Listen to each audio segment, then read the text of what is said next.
Okay, everyone. You just managed to do a rather harrowing battle with two individuals, enhanced, rather dangerous. Some things happened in the battle. Some of you lost weapons. Some of you, I don't know, lost the normalcy in the shape of your body. You're very different. I don't know what you would want to call that, Kestrel. Turn into a bird. Turn to a bird monster, yeah. So yeah, you guys are basically, you were then, in the aftermath of the battle, there was sort of this like necrotech thing kind of up above the wall, and it had basically, invited you inside, and the door opened up. But you guys have not yet accepted the invitation. You guys are still out in the sort of like warehouse. There was a lot of like boxes and everything else.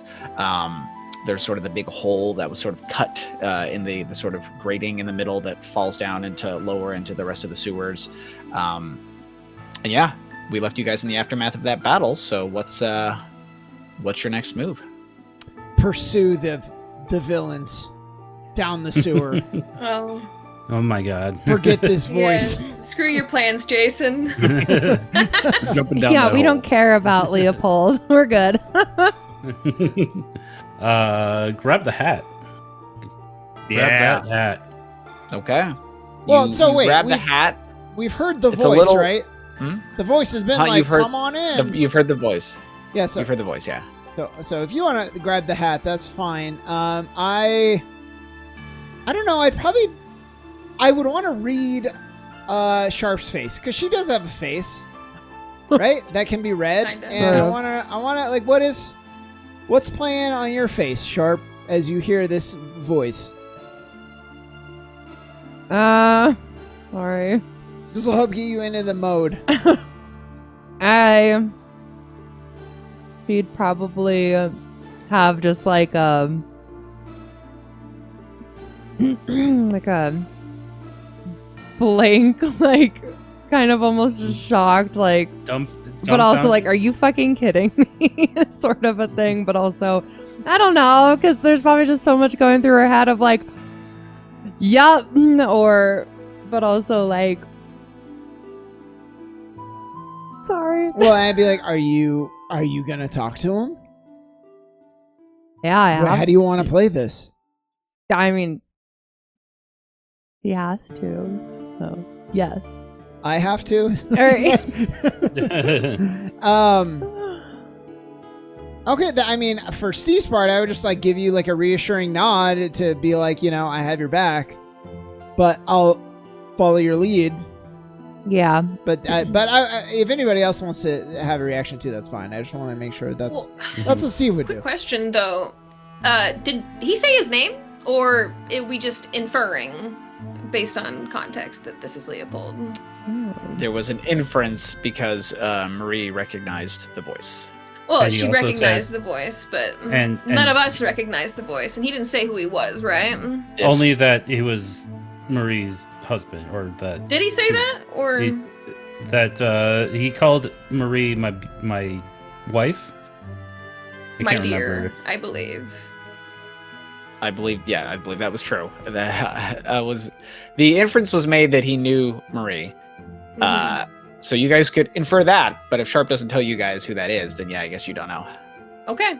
Oh. Well, but I that mean, helps the me. inference still being like, whoa, Well, what is you're this, allowed to Marie, your new infer. boyfriend? I'm just doing that. I need to know from my own roleplay. You guys Oh, that's were fair. down here investigating potentially Leopold being here. Sharp had told you guys that from the Okay. disc, right? Kestrel would like to, timidly approach Sharp and be like, is that the Leopold that you told us about earlier?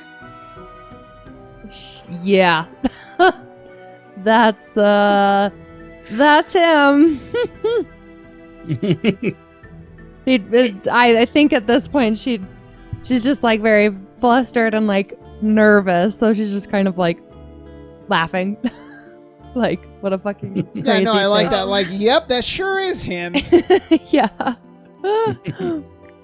You say Leopold was your husband, right? He sure was. What? Before we died. What?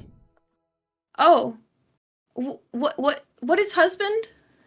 Oh, sorry.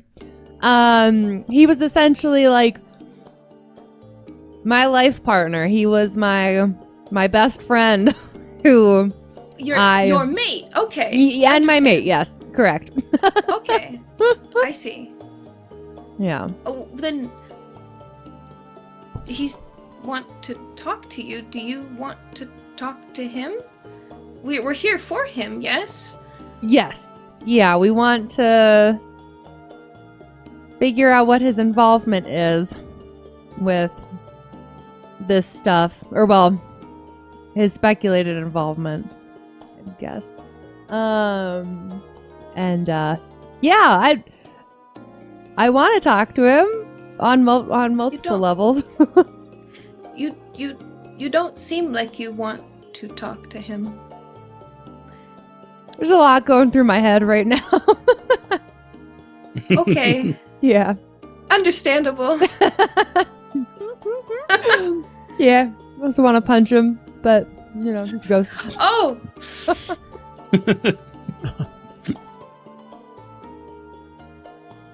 Golf, the hat is a little big for you, unfortunately.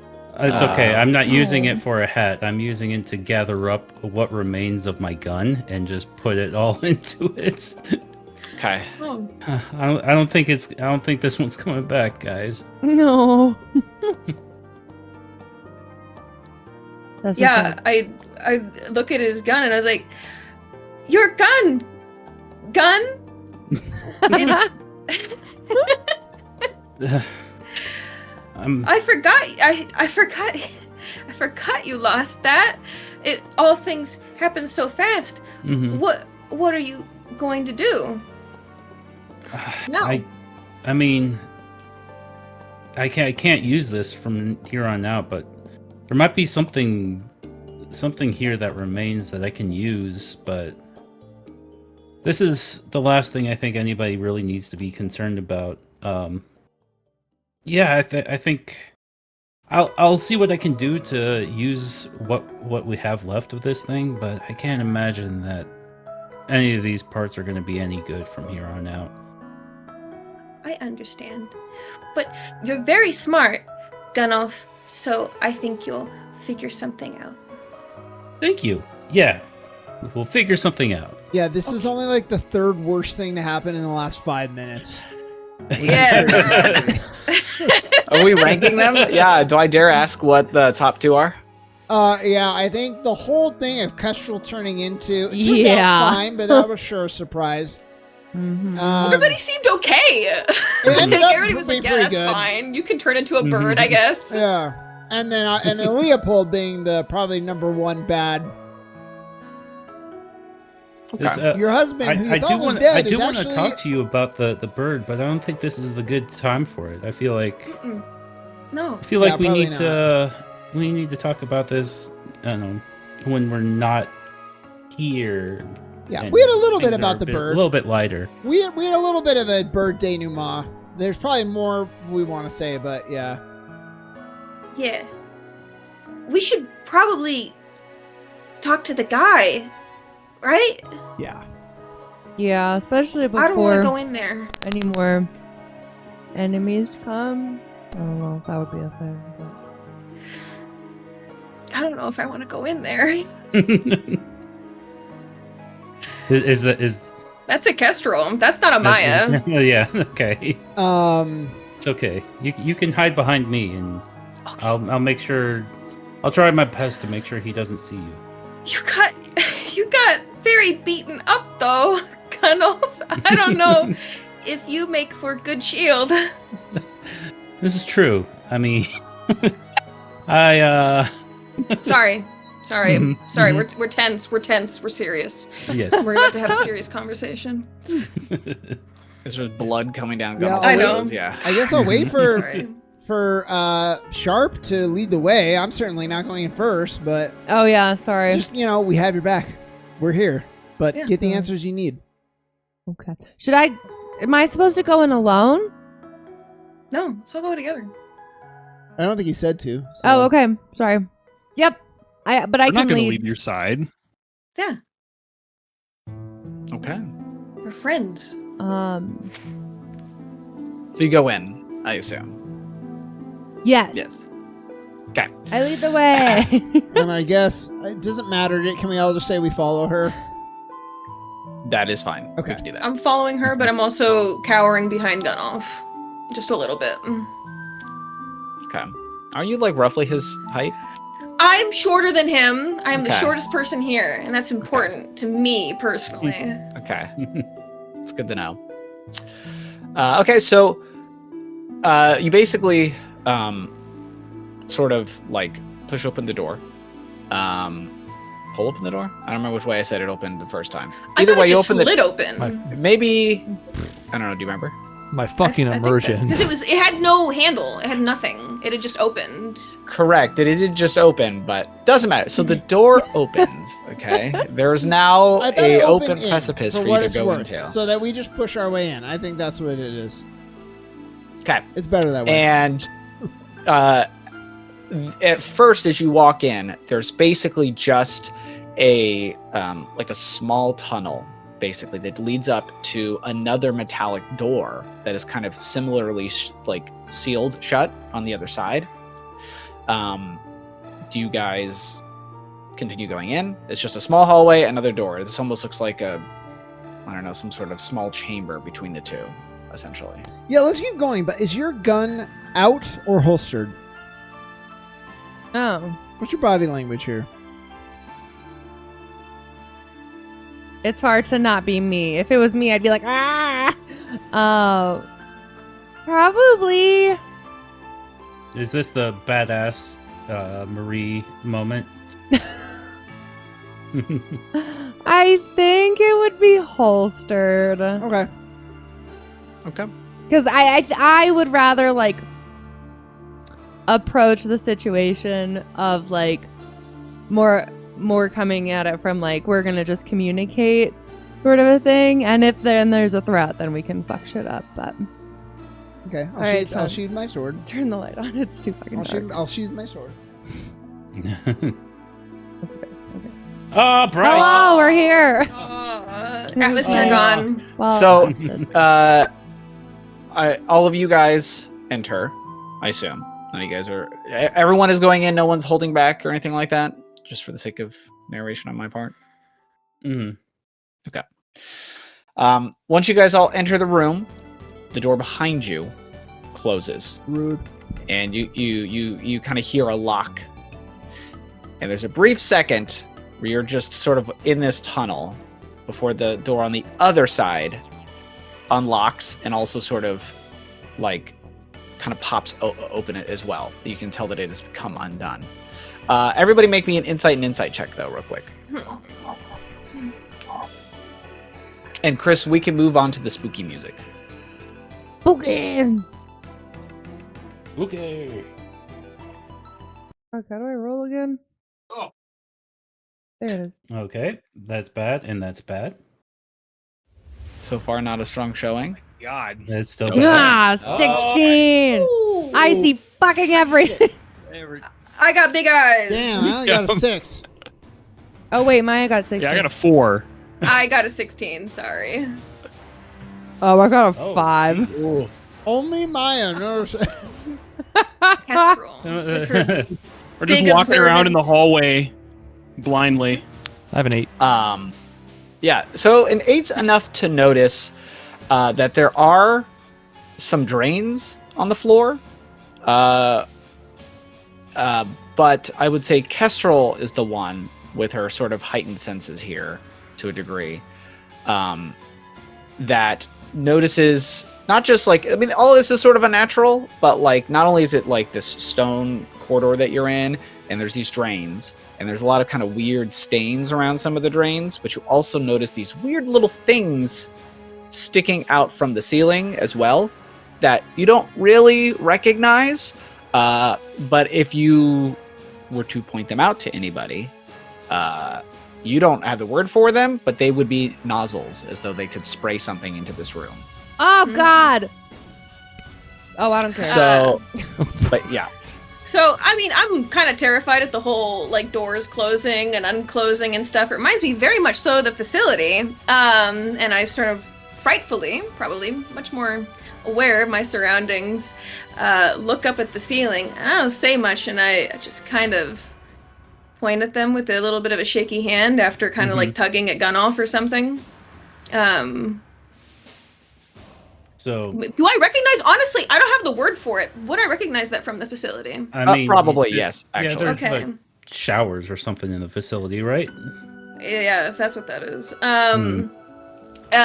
So probably with a bit of a frightful edge, you'd be like, look, you know, just kind of point at them. So this is probably a dangerous place to be in. I don't know what those nozzles release. And with in facility release like mist, make sleepy. I don't think we should be in here. Gunoff will reach his hand back. Okay. I hold. Yeah. Got him. But Sharp, with you leading the way, you open the door on the other side, and you guys walk in to kind of a what looks like a sort of just sprawling workshop. There are tables filled with all manner of equipment and experiments. They're just like dotting all over the place. There are these large glass tanks that appear to be filled with all kinds of strange liquids of all different kinds of colors. There are even racks that have like all kinds of... It's a rather grisly collection of limbs. Some are mechanical, some appear to be sort of undead or a mixture of the two as some kind of like necrotech. In the sort of center of the room, there is an operating table. Well-lit lights kind of hang above it. And you can see that there is another doorway, similar to the one you just walked into, on the opposite side of the workshop that leads deeper into this research facility. Standing not far into the room from where you guys enter is an anchorite, and who is wearing a suit that is very much unlike the suits that you guys have seen before. You have seen those like Marie, you have seen, especially those you like Rosalind, you've lived in Keslov, New Keslov. There's all kinds of different suits out there. And while you've probably seen some roughly similar to this, there is a sort of pragmatism in the suit that would trump many of the others. It does not have the sort of transparent faceplate that is incredibly common in anchorites to kind of give some level of normalcy to their expressions and communicating with people. Instead, it has a sort of metallic face mask with sort of large glass circular eye holes on it that almost kind of gives the face a sort of like skeletal appearance with the way that it sits on them. And the right eye actually has a number of other like circular rings on it that sort of hang off of the main one that you can see his sort of spectral eyes through. Sort of kind of reminds you of like goggles or like lenses, similar Gunoff to stuff that you might wear at certain times. The other kind of oddity in his suit is that there is a very thick metallic ring sort of covered in these runes that sort of sits around his neck and shoulders. It's kind of reminiscent of, say, like a pillory, although it doesn't really restrict his movement. He's not bound in any way. Just looking at his eyes, though, Sharp, you recognize this as as Dr. Leopold Sharp, an expert in astral metaphysics, lead researcher on the Firelight Project, and your ex-husband. And with that, everyone does gain a Fabula point. So, Ooh. Yay! Yay, villain! Yay! Jason, what was that description you just used of him? Leopold. He looks like a skeleton. Oh. No, not that. The title? His title. Dr. Leopold Sharp, expert in astral metaphysics, lead researcher on the Firelight Project, ex-husband of one Professor Marie Sharp. Cool. Yeah. Did in fact do you part in this instance? What? That's true. It's till death do you part. So yeah, So They they're Correct. parted. They did part. Yes, Oh, that is why yeah. it is ex-husband. Not married Because They died and they technically parted. they In the died. Bible. Yes, they did. It's a Bible. Is that Yeah, the sister? Bible. Yeah, the Bible, the Christian Bible. Is what they were and there's referencing. yes. But as you guys walk in, he sort of just extends his hands in sort of a kind of polite greeting and just says, welcome to the Cistern Research Facility. We've quite a collection of people in front of me, including you, Marie. Good to see you. Come in. I'm sure you've many questions. I've many questions of my own. And he kind of beckons you all in.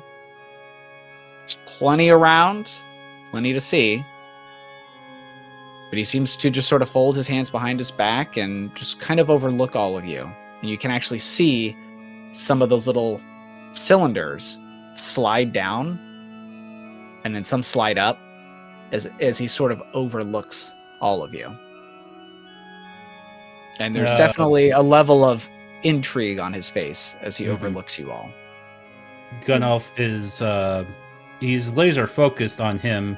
Normally, of course, Gunolf would be super excited or at least curious about the things in the room, but right now, covering Kestrel, he's laser focused on just Leopold.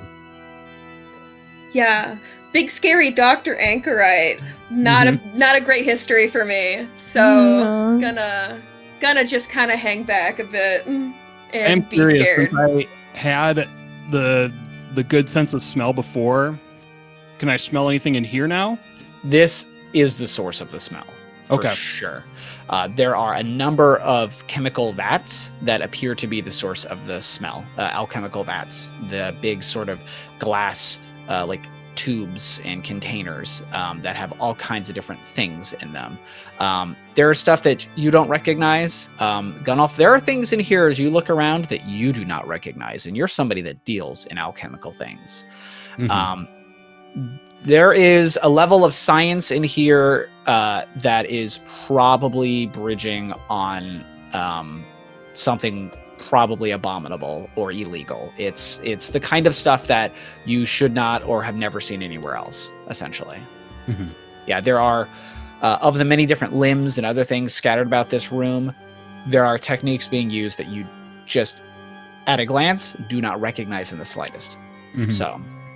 I whisper to Albus, let's take him out. No, so I'm just You're already working on it. I'm watching Sharp actually more than even the guy. He's just kind of waiting and seeing like how she's doing and what she's gonna do. And Ross has barely entered the room. She's gonna post up right by the entry door, and I don't know if it tries to close behind us or not, but her intent is to basically prop a foot in it. It does not attempt to close. Okay. So she's just going to be standing right by it. It'd be funny if it was like an automated door and it just smashes her foot. It's a risk she's willing Got to one of take. those sensors that just keeps going back and forth. Like a fucking grocery store door. Sorry. Man, he's such a dick. Like, are you fucking kidding me? He's like, just like you, whatever. Good to see you, Sharp. I'm like, Yeah, fuck you. That's you great. Fucking piece of Now shit. use that as your Say it to his character. I face. think that's a fine So- reaction. Shit. You know, before you can even say anything, he just goes, so, welcome to my humble workshop. What brings you here? I assume you came bearing purpose? Questions? Or is it just mere coincidence? There's nothing humble I'm, about like, this so place. angry. I mean, do that. Be like, purpose? Question? How about? And then just fucking go. If that's what you feel, I'd say go for it. Yeah, I think she'd be like, what in the flying fuck? Like, are you shitting me right now? And I think she would, like, inquire about, like, how the fuck long has he been, like, back alive, and, like, why the fuck he never reached out to her, and, like, Yeah. Convince me not to punch you in the face, you piece of shit. Okay. He takes your verbal lashing pretty calmly, although there does seem to be a sort of reluctance that you can read in his eyes. It is harder to read what's going on in his face because you can't see his face, only his eyes through the lenses. However, he waits for you to finish and then just says, I do apologize for how things went, Marie. I had intended to track you down, but by the time I was brought back, you had, well, disappeared for some time. When I eventually heard that you had settled down and made a family of yourself, truly it made me feel some semblance of happiness. It had always been a dream of ours to do so, and I am glad that at least one of us was able to make that dream a reality. But my work here and the stipulations of my revival did not allow me to reach out to you in the intervening time. No one could know that I was brought back, especially you. So I do hope you will accept what apology I can give. But I'm sorry, Marie. This is my life now. I'm glad that you have found yours. Okay. That's I want to look at Sharp. And Are you kidding me? Come on. I thought that was good. Okay, that's fine. I was being stupid anyway. I mean, I don't know. Well, okay. Sorry. That was all Maisie. Like that was really like, yeah, that makes sense. Do you go up and hug this man? What's the deal? No, not Just that seeing level. Limbs on the floor or on the wall. Yeah. I mean, I think her like knowing like the work that they used to do and like all of that stuff, I think she would have a little like she would understand like what would be involved in like the rules with him coming back, you know? So I think there's like a little bit of compassion and like forgiveness in that sense. But then I think she would then kind of go into like, well, what kind of sketchy shit are you doing that's like making all of these stipulations and like, you know, I don't know if now is maybe the time to go into like if he was involved in the bomb, like initial bomb and all that stuff, but I think now does that sound Well, really quick, like I had a question. So you said by the time he came back, she had settled down with the family. Does that mean he? That's not necessarily what he said. He said that she had sort of gone off the map. Well, but by the time he tracked her down, she had a family. So he like lost knowledge of where there she was. For... There was a time in Marie's life. I will remind you guys, where she was working with a certain clandestine group that was doing things a little off the books. That was when she met Gunnolf's Wagner. Wagner. Met Wagner and the rest of them. So there was a time when Sharp was a little off the radar for a little bit. So he is probably referring to that. Yeah. So, but yeah. That would I'm probably... referring to the one shot that you guys did, just for those of you that were a part of it. Yeah. So, but that would probably mean that he got revived, or he was made an anchorite, like, quite a bit after the explosion happened, right? Like, I feel like there was a lot of time in between all that. Is that correct? Yes. Okay. Yeah. So yeah, I think I don't know. Well, and I also want the group's consensus because I got my anger out. I'm feeling fine now. I'm a happy girl. Like I guess I'd wanna like poke and prod now about like what type of stuff he's doing that's involving all of these stipulations, but I also don't want to like step on a trap or something. No, I think What do you mean? I think do what you want. No, yeah. If you've got a question, go ahead and ask it.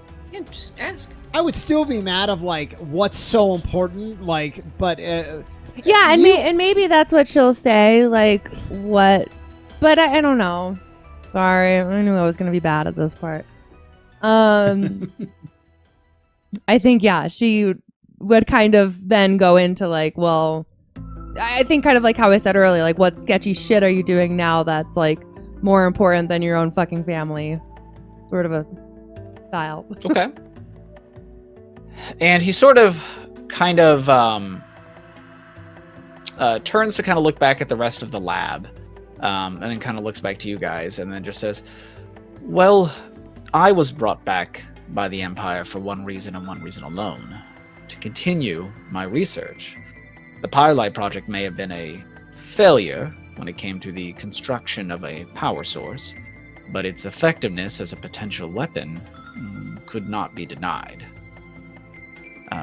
And he kind of looks over the rest of you and goes, how much do any of you know about what happened in Keslov?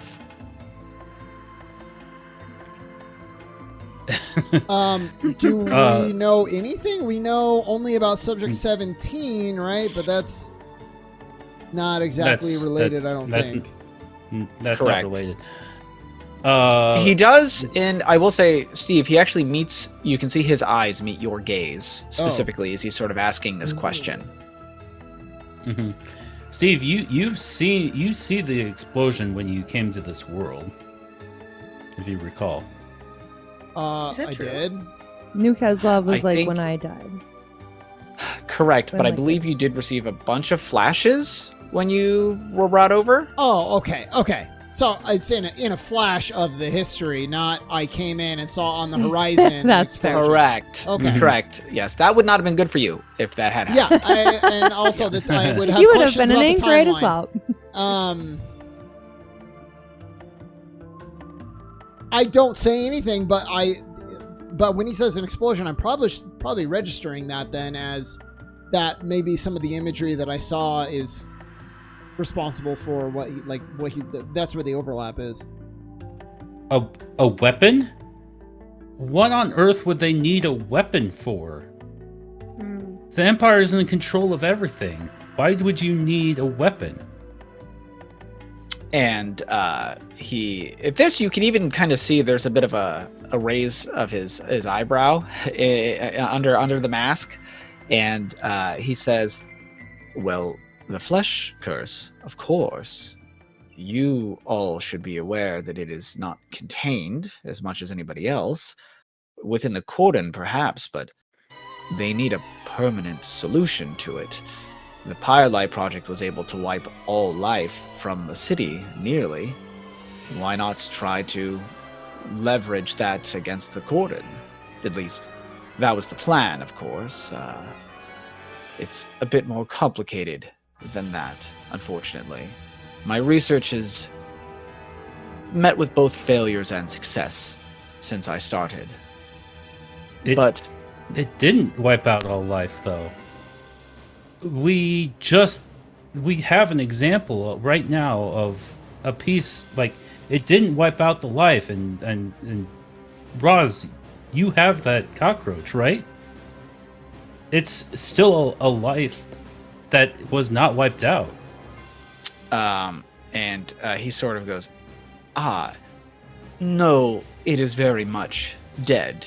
Its body is simply too simple to require complex necromancy. You could think of it as a construct that is pre-programmed in such a way that its simple life can go about living as best it could, but it is not a living organism in the same way as That's going to be the exact same thing that you do with that. It's just going to be even more monstrous. And he sort of holds up a hand and he goes, "That remains to be seen, I assure you. I have managed to build quite a few necrotech weapons in my time, young man. You appear to be a tinkerer of some variety, but it doesn't matter. The reality is that the Firelight Project will not be the answer to our goal here. I could explain if you wish, but it's a bit complicated." And he looks at everybody and he goes, "You, sir," and he looks to you, Steve, and he goes, "What do you know of our world's history?" I would just explain what I do know, which is probably, Jason, the Spark Notes version, just what I've been told from my party of how the world is kind of operating, and then the comet, meteors creating the cordon, and now the Kieran Empire and all of that. A quick question: the ghosts, they're only ghosts because like they're humans, right? That's Yeah. Well, yes. Yeah. I mean, technically, dragons also create ghosts, but yes. okay. Yeah. And is that Yeah. because they're not from this world either? No, Or they don't have a it's god? sorry. If you don't Sorry. mind, I'm sorry. I mean, you're welcome to explain if you want. Okay, yeah. So it's basically anybody who hasn't been claimed by a god. Yes, So if you right. were a human and you were devout to a god, then that god could claim you technically, and you would go to fucking heaven. Same goes for dragons, but humans are not inherently accepted by the gods. They were not ascended. The beast folk were ascended by the gods, and therefore, all dogs go to heaven. They all belong to the god that, ascended Gunnolf's people, for example. Or if you were a bird folk or whatever, it doesn't matter. They all inherently belong to a god, and therefore they all go to heaven. Humans are not from the world and don't belong to the gods. You would have to be devout. Dragons existed before the ascension, and therefore do not belong to a god either. Okay. There's your explanation. Right. Sorry. Yeah. Basically, souls go to like heaven, the astral expanse, to be in the domains of the gods, and the gods allow in those people like the beast folk that they raised up, or those who are devout to them. But there are ways, like Maya had said, a human could be devout to a god and brought up. You could also turn yourself away from a god and they could be like, okay, F you. Or you could switch gods, things like that. But because humans are descendants of demons, they don't have a claim on them like from the get-go. And since the dragons were also the first people, neither do they. They actually existed before the gods really started claiming or bringing up beast folk. So those two groups sort of get left in the dust, and their souls tend to linger. I didn't think that'd be part of the answer, but I wanted to double check. So so I relay that as my response to Leopold. Okay. And he nods as you give it to him.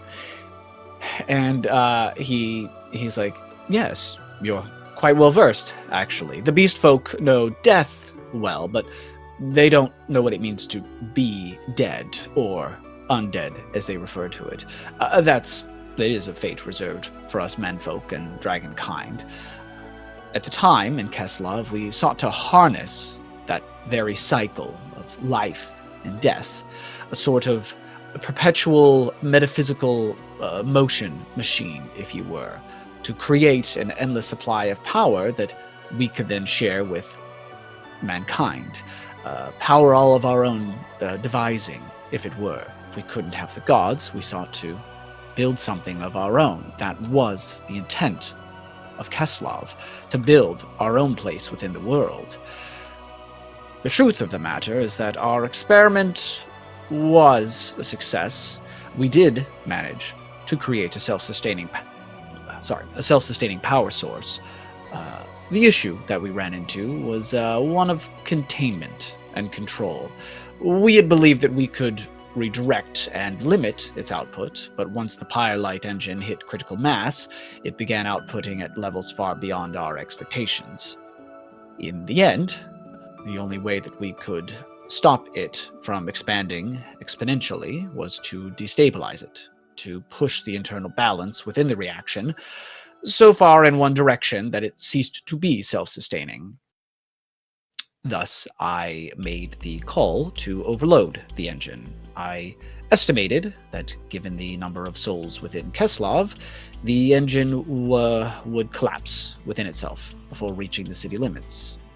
I wouldn't live to see if I was right, of course, but I trusted the math at the time, and it was good upon my revival to learn that I was right. But yes. So he did just say that they were going to try to build a weapon to bomb the inside of the cordon, right? Mm-hmm. But He Okay. did that's mention fair. that earlier, yeah. So far. Okay. Yeah. Kestrel's not very cool with that.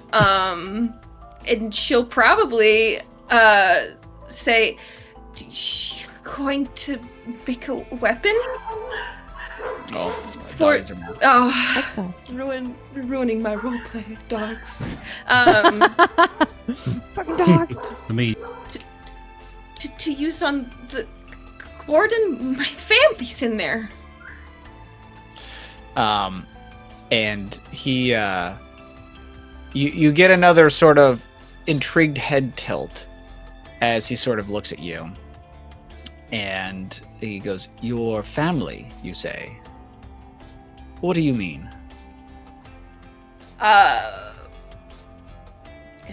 Maybe regretting her decision to speak.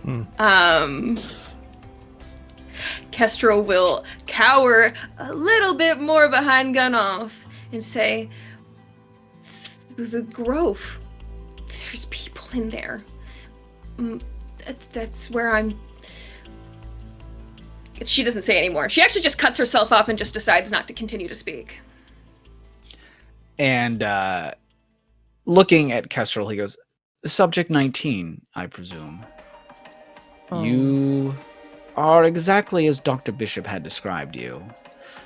What was it? An intelligent bioform with a limited humanoid to avianoid polymorphic profile, accomplished via innate osteo and hemomantic magic, I believe."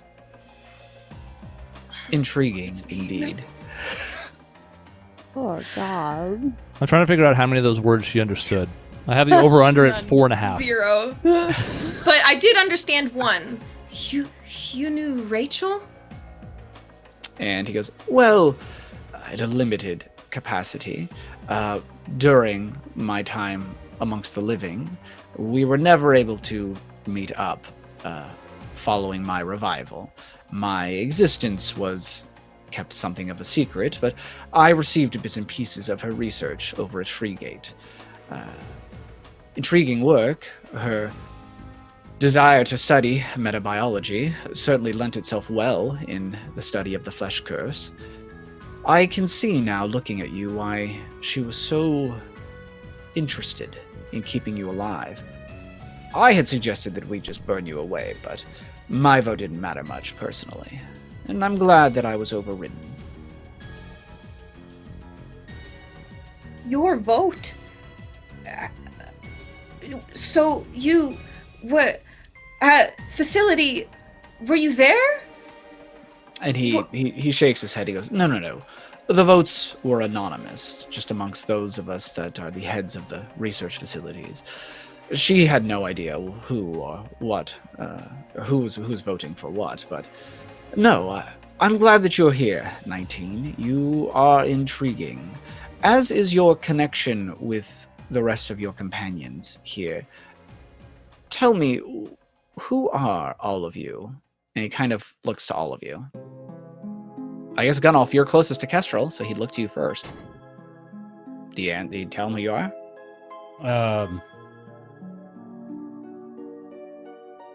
I think, let's see. Yes, I would probably say, my name's Gunnolf. Yes, I'm a tinkerer. And it seems like I hold life in such a higher capacity than you, that you would just vote somebody to die just like that. And your words do not seem to faze him, but he does nod. And he looks over to, I guess, whoever's next. I don't know what order you guys are kind of standing in roughly, but I think like Sharp.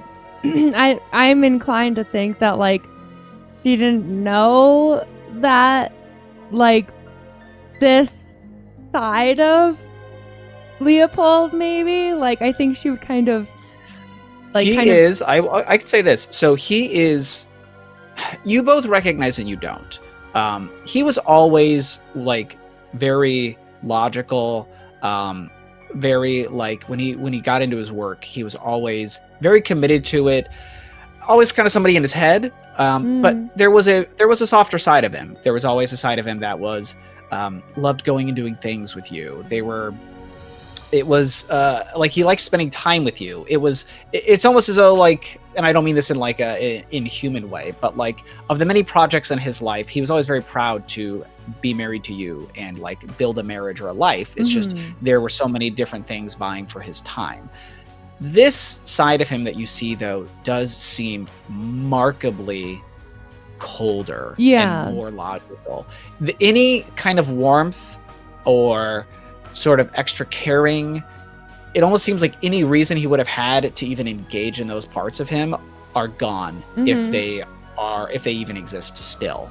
I mean, you know that being undead can certainly change you to a degree, but it seems like his time here alone has absolutely changed him. Okay. Yeah. That was going to be my question, if there was like an inherent dulling down of certain personality aspects when someone is remade as an anchorite, or if that just is something inherent to him being an asshole. Well, a little bit of both, maybe, but yeah. So think of it like, you know, when you get brought back as an anchorite, it's like living. Only any of the like that the rushes that like we feel as like a living person, the even like the panic or like your heart rate, anytime like you would get that rush of emotion, that sort of biological response, all of that is gone. So your sort of just overall emotions and everything can be incredibly dulled. It is more or less just a mental state that you exist in. And so unless there's a particularly strong personality or will to kind of feel that emotion, it can be a much bigger struggle. And over time, it is actually like people can just become even more cold inside. It's a thing that can happen.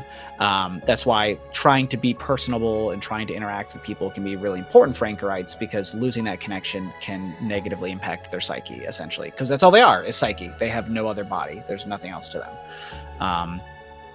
About the only exception to that rule at this point would be you, Sharp, who just recently had like a shot of like blood within your suit via Kestrel that made you feel things that you hadn't felt in a long while. But yeah, that is sort of the usual sort of take. There's definitely a deadening of emotions. And it's very evident to you, Sharp, as you try to remember the man that you once knew, and maybe with the lens, you know, of nostalgia or memory kind of clouding it. But that man that you once knew really doesn't seem like the man that's standing before you now, despite their similarities. So I'm wondering, like, maybe I think she might like interrupt, like, especially hearing about him voting against Kestrel being alive. You know, and maybe in knowing like the science behind the personalities with anchorites, like maybe she like is like, have they just been keeping you down in this like hole alone for 10 years? Like you have no sympathy, or like you're not even realizing what decisions you're making, and you don't even care like what's wrong with you, kind of, or like, where's my Leopold, you know? I mean, yeah, you ask him like, what's wrong with you? Yeah. Okay. And there does seem to be a certain like a wound. He almost kind of takes that to heart to a degree, but it's subtle, as he sort of, he diverts his gaze. He doesn't meet yours as you say it. And he kind of looks back at the rest of the room and just says, it's true. Perhaps I have grown colder over these years. I suppose no one would know that better than you, Marie. I haven't been alone, of course. There have been the test subjects and those who've come to inspect the research, but I suppose it has been quite some time since I knew true company here in the laboratory. And he does seem to grow a little bit quiet. He doesn't say anything for a couple of seconds, for, I don't know, a minute or so. But my research here is important. If we cannot find a way to stop the flesh curse, to rid our world of this cancer, I fear that no family, yours included, Marie, will ever truly be safe. Thus, I continue what I do. Surely you can see the merit in that. Yeah. But still.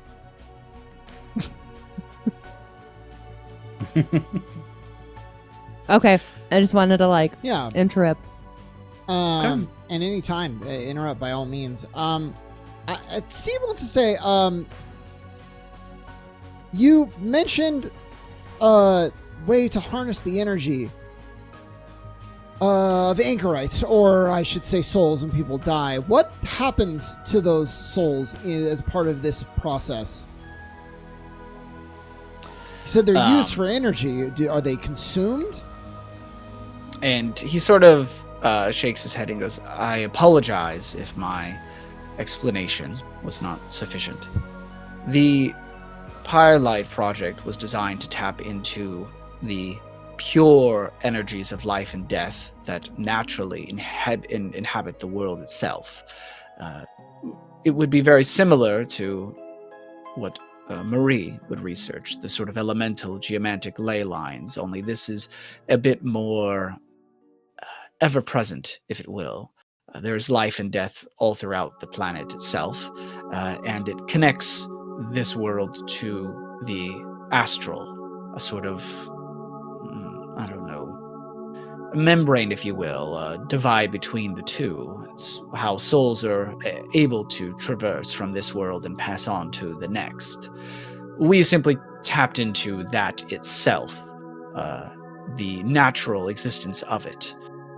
The only way to stabilize the engine was to simply flood the device itself with energy.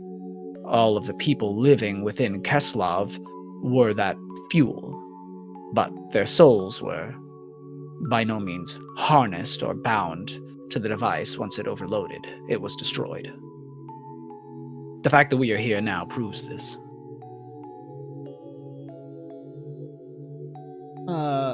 So when it was running before it overloaded, then Jason, it was it wasn't doing any. It wasn't hurt. It was feeding off their energy, but not they. There was no ill effects toward the people that were being fed off of. Correct. Basically, he, in many ways, think of it like solar power. Only instead of the sun, it was just the fact that the cycle of life and death exists. Okay. Essentially, that very process is what they were drawing energy from. So it wasn't necessarily any one particular soul or life form, but just the sort of undercurrents of it that sort of power the world, so to speak, if that makes sense. So Steve's going to pause because he has another question, but he's going to give anybody else that wants to say something a moment.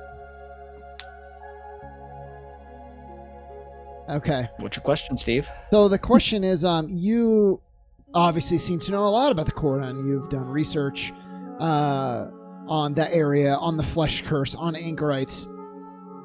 What do you know about curiosity? And he looks a little confused. It's a strange question to him. And he goes, well, it can certainly be a dangerous thing, I suppose, but I find it's quite useful when trying to pursue new lines of science. What do you mean? Just curious. Just wanted to hear your take on it, and that was an answer enough for me. I'm saying as myself. The fact that he doesn't know anything about it. When I say, "What do you know about curiosity?" like that, and he says, "Oh, like as a emotion, it's really nice," tells me enough to just curiosity did kill the cat. You know, I've found many times a curiosity dangerous can word to kill use. cats, but Dangerous word. We invoke its ire. But he does look to you, Steve, and he just goes, "What of you, stranger? Where is it that you hail from?" just a world not like this one. I don't know really how much more I can tell you, and it's not even to be cagey. I really don't know a whole lot in relation to here. And he nods, and he goes, "That much I could guesstimate from your aura, but why are you here?" Found my way in. Mysterious figure brought me over for reasons I don't really know why. And he nods, and he goes, Interesting. And I guess he'll look to you, Albus, and he goes, "And you? What brings you down here?" The whole time Albus has been kind of just looking around the facility, just kind of, because this is something that's entirely foreign to him, this kind of monstrosity that's inside of here. And I guess Albus is kind of just taken aback by that and just answers with, "I'm Albus. And whatever you have going on in here feels unnatural." And he agrees. He goes, "By definition, yes, and on purpose, most assuredly. The natural world doesn't appear to have any defenses against the flesh curse, so I pursue that which it could never find itself.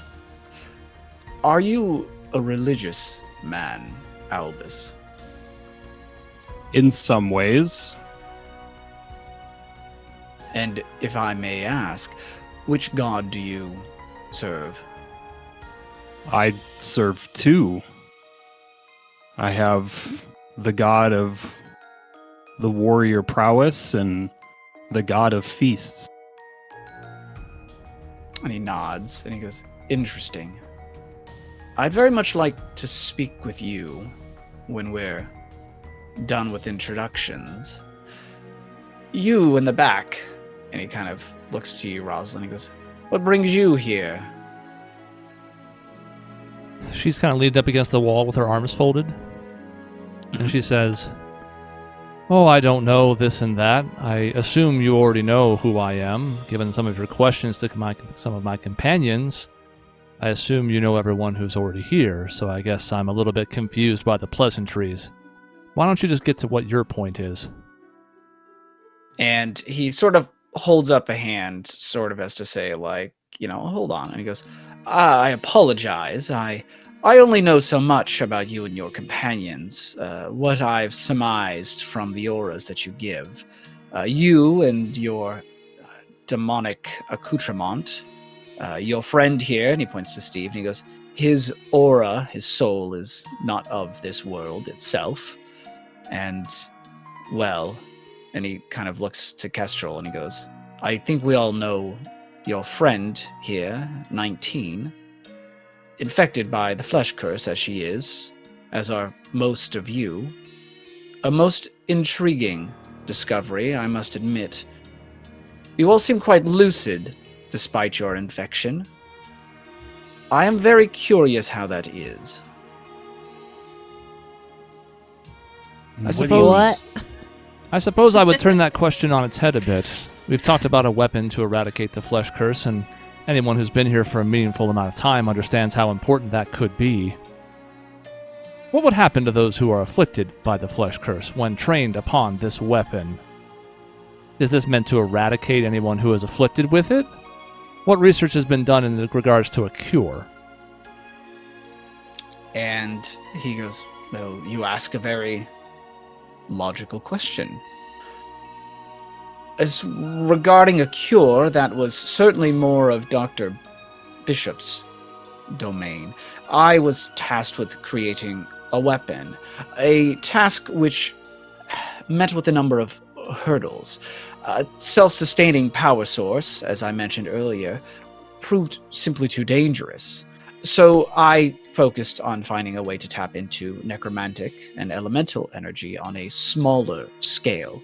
I fused souls with said elemental energy, and it wasn't quite as successful as I'd hoped until Subject 17. She was also stored at your Freegate research facility, and he looks at Kestrel and he goes, I'm sure that Bishop put her to good use. She was a young woman that I had managed to fuse with necromantic flame. Her own emotion, her own soul, would act as the fuel for the necromantic energies, thus resulting in a more controlled release of energy. At least that was the idea. The reality is that human minds are simply not cut out to be fused with such elemental energies. We're incompatible. Subject 17 was the only success because of her innate instability, that of her own mind. So that own instability, unfortunately, made her a unpredictable, albeit successful, weapon, which thus means that she is not, well, suitable for reproduction at a grand scale to handle the flesh curse. As a result, I have, well, moved away from Necrotech. Subject 17 was a success, yes, but she also demonstrated Necrotech's limitations. I have moved on from there, and am pursuing a new line of research, in the hopes of discovering something that is far more compatible in building the sort of controlled weapons that we need to deal with this curse. Weapons of mass destruction are messy business, and we can never ensure that we root out the entirety of the rot, as it were, the infection. Thus, I've been focusing on augmenting individuals on a smaller scale, a reproducible scale, something compatible and powerful. You've already seen my early successes with it. The 2 brigands, the fighters that were guarding this facility. It's fine work, you must admit. Were they locked up as prisoners when you experimented on them as well? No, I have since moved on to taking volunteers, those looking for enhancements or replacements. So just Subject 17 and 19 were treated like cattle to be locked up. I have no idea how 19 was treated. You can ask her yourself. 17, well, she was a bit dangerous, so she had to be kept under confinement. I have no idea how Bishop held her at the research facility at Freegate. Probably similarly, given her unstable nature, but such is science, is it not? Not everything can be a glowing success. It just sounds like the ethics of some things aren't really considered or not prioritized, and that gives me concern when that same person who would do experiments like that is now trying to conduct a weapon of mass destruction. To be clear, a weapon of mass destruction is not a goal I'm currently pursuing. I'd like something a bit more surgical in nature. But still a weapon. Of course, yes. How else are we going to solve this flesh curse? Unless you know of something I do not. And he looks to all of you. He did just say that we're all infected by the flesh curse, right? He did say that. Mm-hmm. You We're guys. all fine. And he goes, Just out of Yeah, curiosity, yeah, that includes Roz? No, so hold on. I was going to ask you before, but I forgot. Did I heal you at any point during that fight? No. Not that I know of. Okay, then you're not infected. well, correct. However, he did, I think, say most of you. He did not say all of you. So, unless you want to ask specifically, hey, am I infected? You could do that. We know Gunalf is, definitely. Turbo infected. Yeah, Gunnulf is oozing off of little monsters. And No, Sharp no. being You are infected? totally fine. Sharp is Mhm. infected. Oh. Shit, You're I all can be infected? Besides Raz. Izar's, yeah. Yeah. But that was the whole point of Anchorites. Well, Sharp, that's a great point. That's a great question. Maybe these are questions that you can bring up. I'm sure he'd love to ask about that. He's very intrigued by you guys. You guys are doing a lot of internal dialogue right now. Well, I mean, I had said, but we're all fine if we're infected, like you say.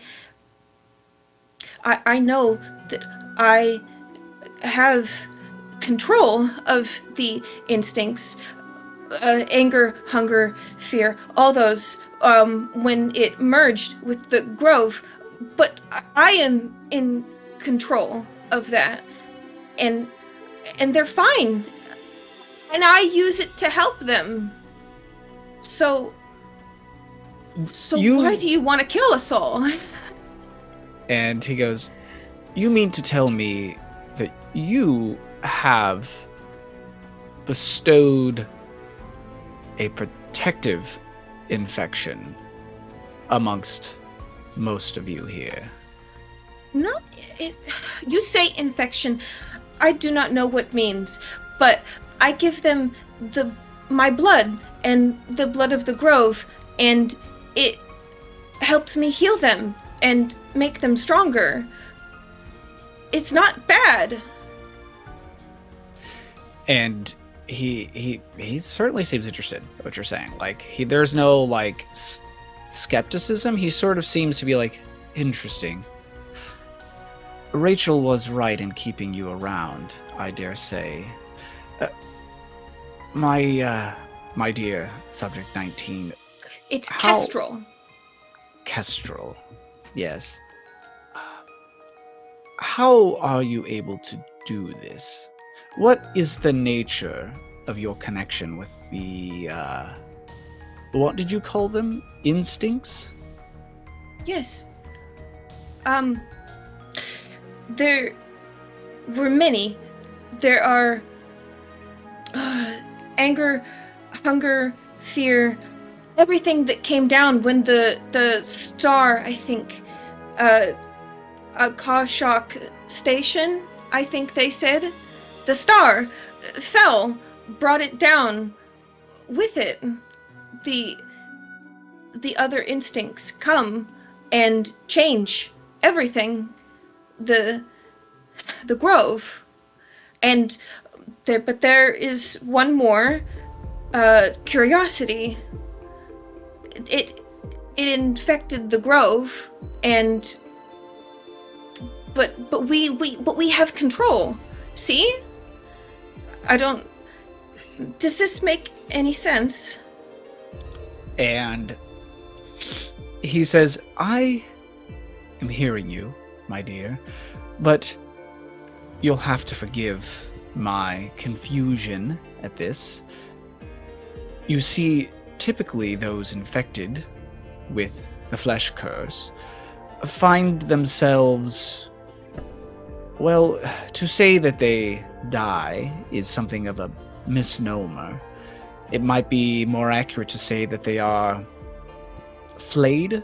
Their bodies reject their souls. The flesh curse is not compatible with it in typical circumstances. I will admit that is my confusion upon seeing all of you here. You all appear capable, intelligent, lucid, and possessing of souls, yet also infected as you are. Well, all save your friend at the back. Which begs the question of how you are able to do this. I wish I could say that this is the only time that I have seen this. It is not. There has been a recent outbreak, if you will, of certain individuals who have become infected in a manner that is more akin to madness than anything else. I've been attempting to surmise how this is possible. There was an outbreak here in Lighthaven amongst those of your kind, he says, looking to Albus. Your people seem to have come under the sway of some, madness, and I was attempting to figure out why or how when you all presented yourselves down here. Yet here you all are with your souls intact, but you do not happen to share the madness of these other individuals. You say that you have mastered this, young Kestrel, was it? Yes, it's Kestrel. Yes. They are old things that belonged to the beasts of before, so my kin spirit, she contains them for me. It is why I look that way when I change. But it is something that maybe you do not understand, that this is like, you say, astral. You do astral study, yes? He nods. Very much connected to that. You know gods, yes? Well, these things also like gods, but they are old, very, very old, and belong to the time before when only beast roamed Earth, and things were. It is the instinct of beasts, and therefore my kin spirit contains them. It's hard to explain. We, the people of the Heartwood, are one with these instincts. We possess control over them, all of them aside one, and that is curiosity. He nods throughout all of it, and there seems to be a sort of understanding as you describe some of these things. And he's just sort of, this has been an enlightening conversation, Miss Kestrel. I believe I understand exactly why Dr. Bishop was so enthusiastic about your potential. I see it now as I look at you. You represent some form of symbiosis, naturally occurring perhaps within the environs of the Ashen Cordon, but you also happen to have a level of control and insight into this threat. There have been a number of running theories regarding the Flesh Curse and where it came from. Some suspected it was a outsider of some kind, something beyond our reality. It wouldn't be the first time our world has been visited by a traveler or a planeswalker after all. And he even sort of motions to Steve as he says that. And he goes, and if the infamous Baba Yaga can influence our world's understanding of magic as greatly as she has, it stood to reason that other entities from beyond our reality could similarly affect our world. Personally, however, I'd always suspected the Flesh Curse to be a sort of cancer within our reality's own creation, not beyond it. What evidence we had did indicate an astral connection of some kind, and my running theory had always been it's a leftover remnant of some long-dead god, like a rotting corpse that had become so infectious that it was tainting everything around it. Like an animal eating rotten meat, it could harm others. But you speak of the curse as though it is something older still, from the time of beasts. An interesting prospect, and one that I would normally refute were you not standing before me as evidence to the contrary, and had I not seen your ability to master certain degrees of transformation with my own eyes as you fought my Well, my brigands, is it possible for you to share this inoculation on a massive scale, Miss Kestrel? Do not know. Have not tried. But I do not think I should. And why is that? Belong to the Grove. If you take the blood, you are not belong to, but it is special. It is something of my family, of the inside of my family's culture. It is special to me. I share it with these people here to protect them, but to give it to everyone and to feel everyone all the time would be too intimate for me. Logistically, Even if that meant that... I was just going to throw in, logistically, mass spreading a cure when you're working on weapons that can mass harm or kill people that have it seems like a terrible idea as well.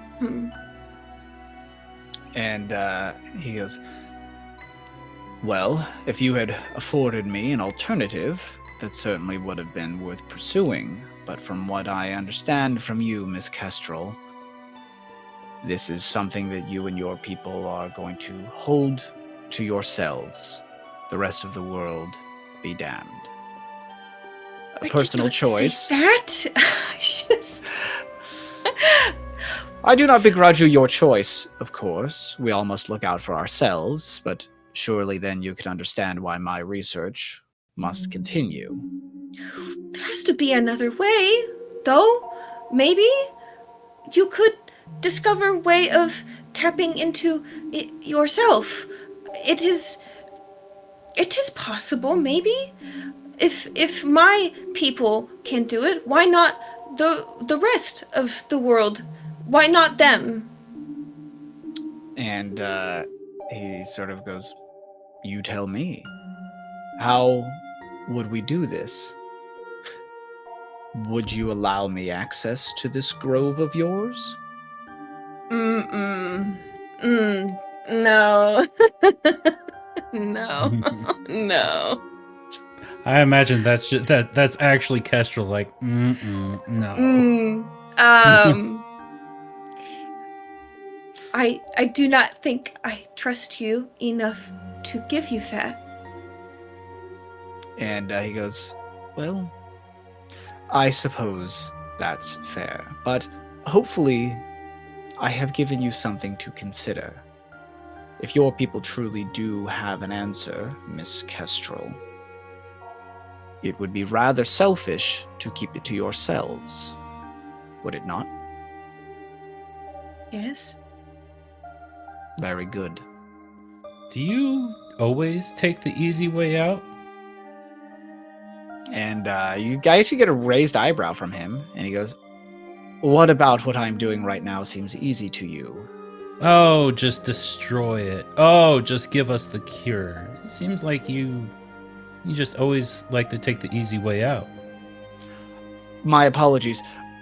Do you know of a harder way to solve this crisis, or some other answer that I haven't considered? Surely you wouldn't accuse me of cutting corners if you knew the right answer, right? Or are you holding out on some knowledge that I don't know? Your hand, perhaps? You have already told us that you've seen us, that we're inoculated, that we are of our own mind. You see that this is a possibility, and yet here you say, "Oh, just give us this cure, or we're gonna nuke your home." I said nothing about nuking. Again, I will reiterate, weapons of mass destruction are not my current goal. But what I have heard is that while a inoculation is apparently capable for small groups, the rot within our world is still an ongoing crisis. In fact, if your friend is to be believed, not even her people have truly mastered the flesh curse. One of these instincts, you said? Curiosity that you asked me about earlier? It seems that you don't even have a way to prevent that. Can you assure me that your own inoculation would make you immune to it? It sounds like you are the one who does not have the answers.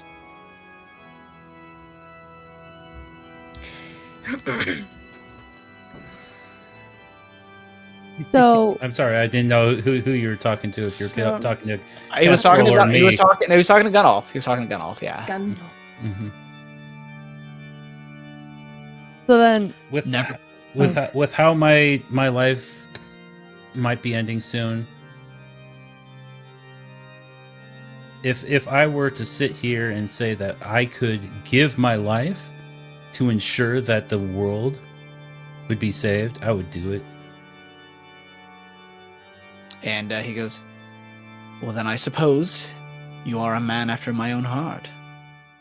What do you think went through my head when I gave the order to detonate the device? The world could have been consumed by the engine. One city compared to that? It was easy math.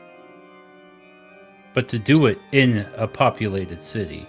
A populated city was the only answer, my friend. Life was required to destabilize the engine. If it had grown slowly, exponentially, self-sustainingly, it could have consumed the entire world. What was I the ensured risk that it going did not. into it? You must know. There was always a risk, of course. What was it? 10%? 50% that you could lose control, sacrifice the whole city? I believe our original estimates put it somewhere just under 10%. 9.57, if you wish to know. I don't know. From where I stand, that's pretty high for wiping out that much life. And he goes, well, as you'll clearly have noticed, we didn't. Touche. Well, but you lost a bunch of life still. Yeah, you didn't. I guess you didn't take out the entire city.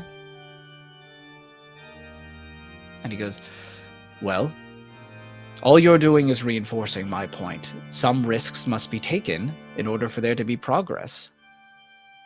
Not everything can be a perfect answer. Right, but If the, you're the asking- point that if you're you asking can't me see if I- what we're saying is what gives me pause in this whole trying to trust you thing. Because whatever life was lost that day was, to you, an acceptable amount for progress. And he goes, nothing about the entire situation was acceptable. I didn't choose for it to be the way it was. But what was my alternative? What would you have done? Probably try to find another way without risking all that life. Now, I know I don't have any answers either. But you tried and you failed, and a lot of people lost their lives for it. It's true. Which is why I am dead set on ensuring that I can better the lives of everyone else. You sounded like you were going to jump in. Oh, this is probably a little out of turn or just like out of the blue. But Sharp will kind of backtrack and kind of in just reading Leopold's comments every one of you is infected except for Roz.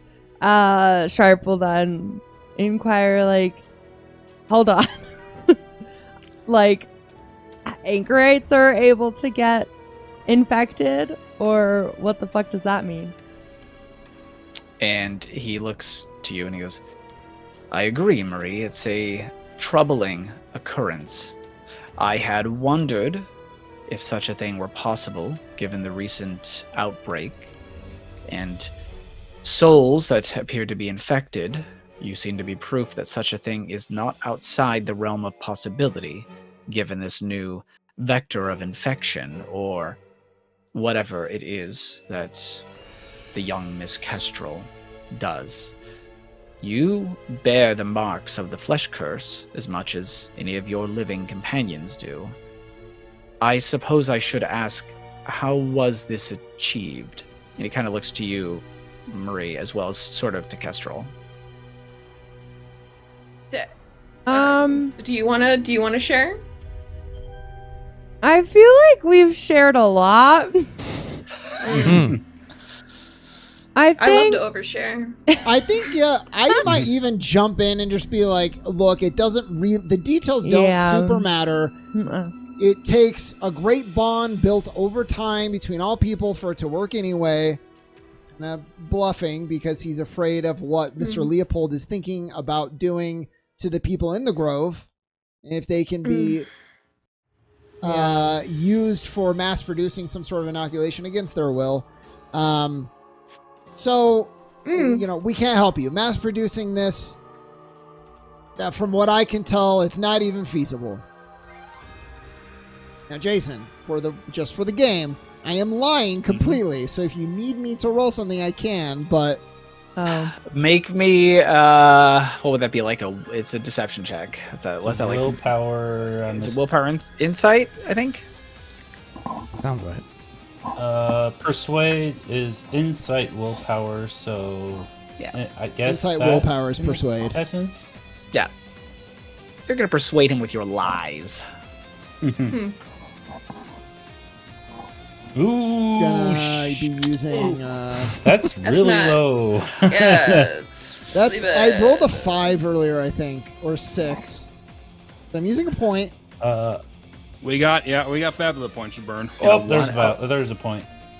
Oh, even better. No, but I can't do it again, right? That's the second one you have to roll with. Nope. He's locked in. Yeah. Well, So he I'm starting to also be a candidate for fuck rolling and roll. So tonight, that's a 6, a 4, and a 5. Just so we all are aware. You rolled the exact same thing I did originally, so Great. Suffice to say, there's some predestination going on here. He hears your words and does not comment on them further. Yeah. Rosalind will take this opportunity to chime in from the back finally. Yeah, go for it. She says, so you're a man of science, clearly, gesturing to whatever is around them in this room. There's quite a few things around, yeah. You mentioned that you'd seen this new version of the flesh curse recently in the white tiger folk, and you have some ability to detect that in people along with their auras. Was the strain of this infection that you saw in the white tiger folk the same as what you see in this group? And he goes, well, I must admit, my own ability to recognize the subtleties between the two is not perfect. These lenses that I wear filter the world in such a way that I can perceive auras of different kinds. I'm sure you noticed that as a specter, I do not have eyes to begin with. Thus, anything I see is filtered through any number of lenses.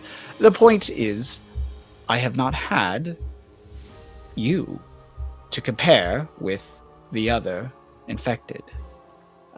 If I had the two of you next to each other, then I could, perhaps, give you an answer.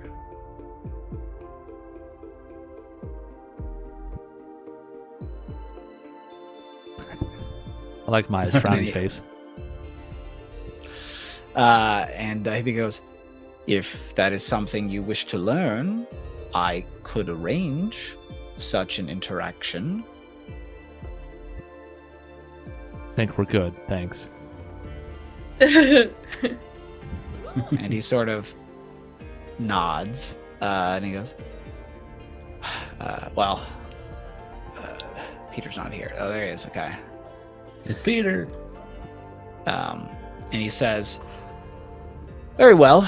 I thought your friend there," and he motions to Albus, and he goes, "I thought your friend might be interested to see one of his fellow white tiger folk. I do have one here in the facility for research purposes. If you wished to see them, I could arrange it. Perhaps you could This cure sounds like them." so swell. That's out of character. This guy sounds so swell. He just has this guy here for experimentation. Yeah, Where did he come from? The city up above. He was restrained, along with a number of others, but unlike them, he was able to be captured, subdued, without undue injury, and thus he was turned over to my care by the agents of the Inquisition. For research purposes, of course. I'm not here to just restrain the man, but whatever's inflicting him, we had to ensure that it couldn't spread anywhere else. We had to try to understand it. A goal that I have come up, unfortunately, short on.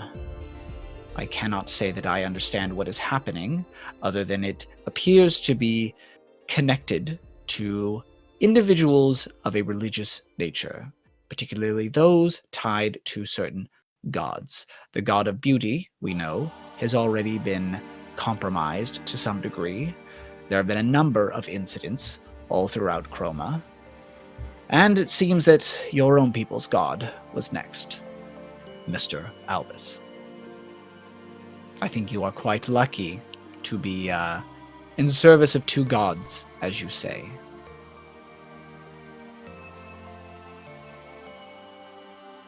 Why was the tiger apprehended in the first place?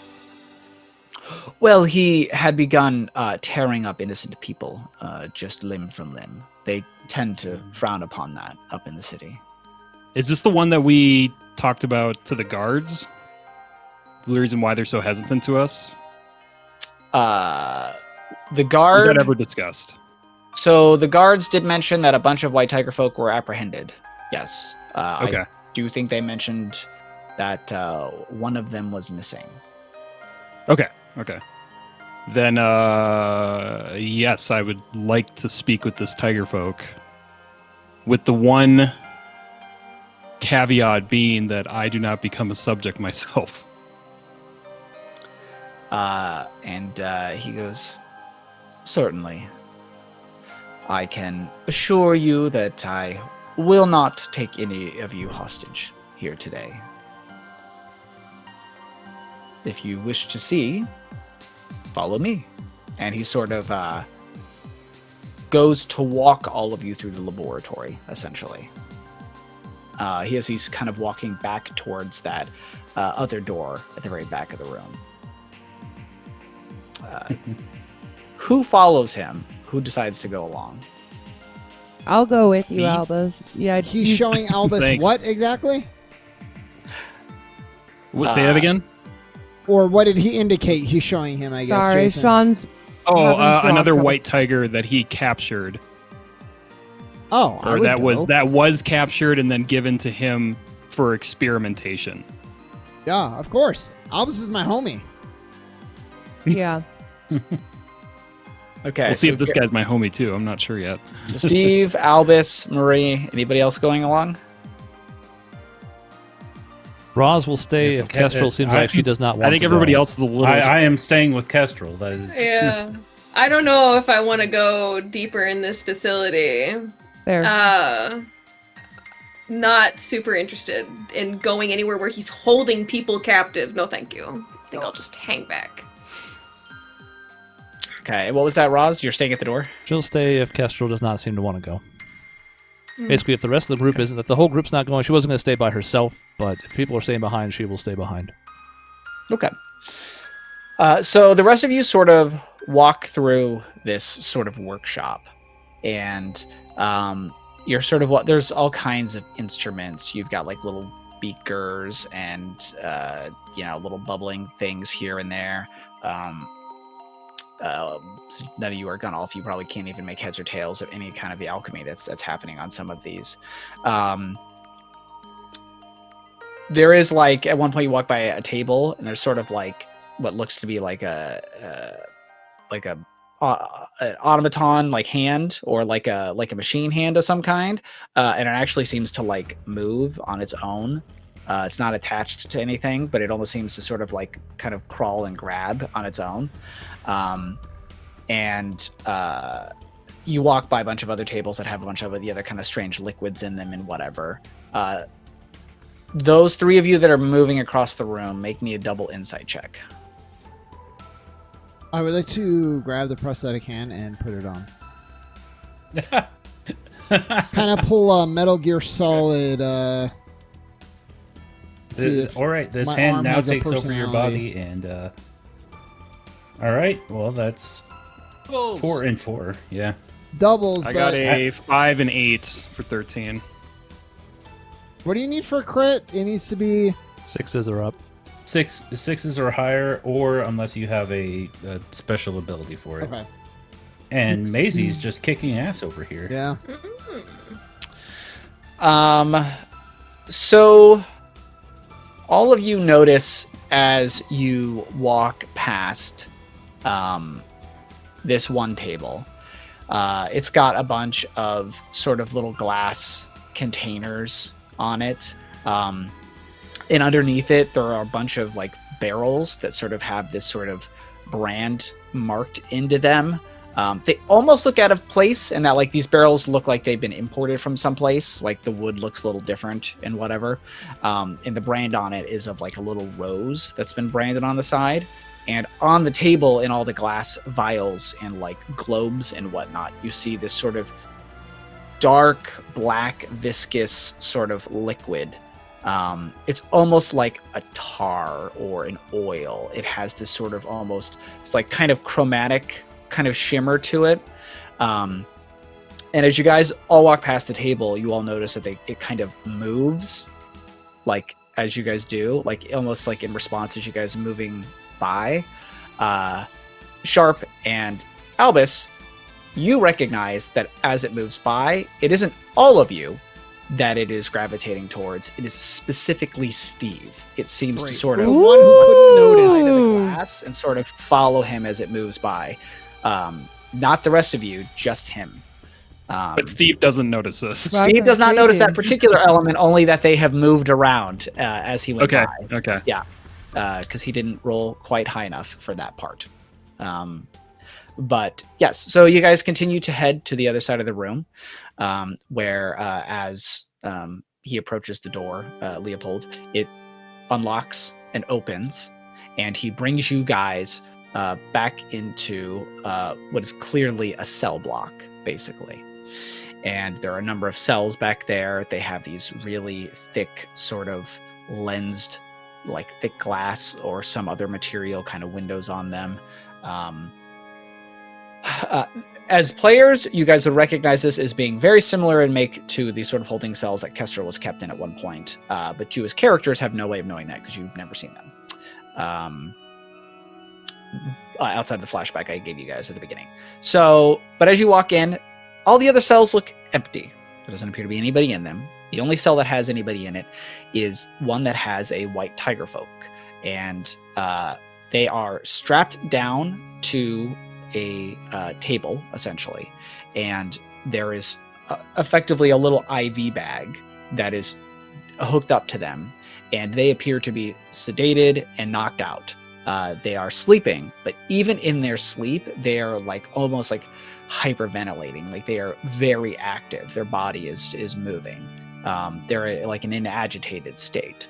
But yeah, he walks you back there and just sort of shows you the room and goes, he's here, sedated, of course. He's a danger both to himself and to others. I can wake him if you wish, although it is dangerous. I should warn you. He has attempted to tear the limbs off, strangle, and otherwise incapacitate every person he's come across. sedating him was the only answer. So if you do wish to have a discussion with him, do so at your own risk. He's behind the glass, but... He is behind the glass, though, yes. Okay. Looking at him, he looks like what I would say is a more muscular mercenary type. You Albus, have seen many just like him before. It's possible that you even recognize him, but like in that sort of like, I think I saw that guy once before long ago. Like I saw him at the academy at some point. You saw him at the academy at some point. Yeah. Like this is like, you don't know who this is, but like there's that inkling of like, but I feel like I've seen him before. But on top of having just a very kind of mercenary garb to him, there are a number of recent like cuts and gashes on him that have been sort of sewn and stitched up that look like recent wounds. Okay. Yeah. But other than that, he, appears to be in good health. He Other than the hyperventilating and all the other than the numerous problems I have listed, he's not like on fire. He's not like half undead. He's not anything crazy. He's just incredibly agitated and has been injured recently. Okay. Yeah. Albus is gonna take like a look behind and look both at Sharp and Steve, just to kind of see if I get their approval to wake him. If you want to talk to him, Albus, I support you. That's why we came here. I'm mostly just worried about our safety and don't want to put you guys in a situation that could potentially kill us. If you want to talk to him, we're here. Yeah. We'll support you. Okay. I guess Albus will look back at Leopold and tell him, wake him. And he'll give a bit of a nod, and he then sort of raises his wrist, and he's got sort of in the suit itself, kind of flips a little thing up on it, and he hits a button or two, and from somewhere in the ceiling, you sort of see this like you will recognize it as like a necrotech kind of construct. It's sort of similar to the one that you saw on the door, where it's sort of like a skull that was sort of built into sort of a machine. This one sort of just sort of levitates down a little bit, and it sort of goes in, sort of removes the. I guess it would just pinch. It would just pinch the IV bag, essentially. So it shuts it off. You know what I mean? And doesn't snap it, but it just sort of pinches it so that it's not working anymore. And it takes a little bit. There's like a couple moments of silence. About a minute goes by until the sort of agitated breathing becomes agitated rustling. And you can see the strain kick in as they're holding against the restraints that have kind of kept them in, until eventually their eyes just bolt open and they're just growling. They start looking around sort of like a wild animal, and it does not take them long to see all of you, and they look down at where they are, and they just, let me out, I'll kill you all. And he's just enraged. I want to put my paw up to the glass and just trying to calm him down, just going, brother, calm. And he goes, calm? You think you can best me? I'll tear your head from your shoulders. I'll rip your spine from your back and wear your skull as a trophy. I'm just going to try and keep consoling him, being like, we're not here to harm you. I'm trying to help you. And you speak to him, but it's almost as if your words don't mean anything. He struggles against it. He goes, shut up! You think I'm weak. I'll prove to you that I'm not weak. Under our God, I will tear your heart out and consume it. I will best you, brother. And he looks at you and he goes, I know you. Traitor! Exile! I'll kill you! And he seems to get even more agitated. I want to look at Leopold and go, what have you done with him? And Leopold sort of looks at you and goes, this is how I found him, how he was given to me. What do you mean?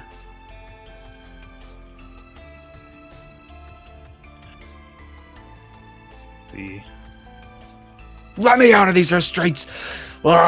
Weak! So weak. he's still strapped All to out the of table? you. Or He is still strapped to the table for the time good. being. All right. Mm-hmm. Like, Sharp will kind of ask, like, what is your plan with this, Leopold? Like, are you guys just gonna leave him here restrained until he explodes? What's your plan? And Leopold goes, well, I haven't had enough time to properly document what it was that had happened or run any tests yet. What little I have found so far was disturbing, but I hadn't made any final choices yet. If I deemed him irredeemable from a infectious standpoint, I would have incinerated him, just to be sure. I don't want to risk the city becoming infected. He's not mindless, though. It's strange. It's like the emotions are just ramped up, but he recognizes Albus both as a tiger folk, but individually. There's thinking going on. And Leopold nods and he goes, I agree. That is perhaps the most disturbing part of this. If entities infected by the flesh curse can think with their full faculties, they are more dangerous than the mindless, hungry abominations that we have fought so far. Surely you understand why he is restrained, yes? Why this is a threat. It's why the city has been locked down as much as it has been. Has there been anything unique about what he said? Has he used we, for example, or given any indication of group thought or hive mind?